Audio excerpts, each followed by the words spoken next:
Newsom vetoes bill to decriminalize magic mushrooms and other psychedelics in California. A bag of psilocybin mushrooms at a pop-up cannabis market in Los Angeles.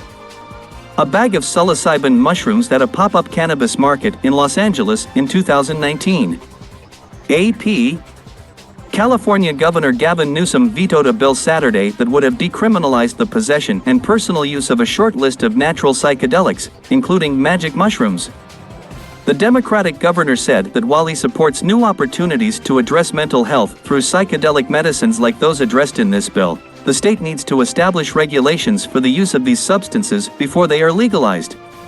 California should immediately begin work to set up regulated treatment guidelines, replete with dosing information, therapeutic guidelines, rules to prevent against exploitation during guided treatments, and medical clearance of no underlying psychoses. Unfortunately, this bill would decriminalize possession prior to these guidelines going into place, and I cannot sign it, Newsom said in his veto statement.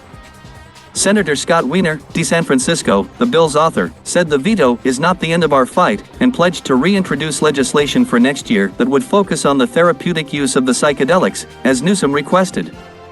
This is a setback for the huge number of Californians, including combat veterans and first responders, who are safely using and benefiting from these non-addictive substances and who will now continue to be classified as criminals under California law, Wiener said.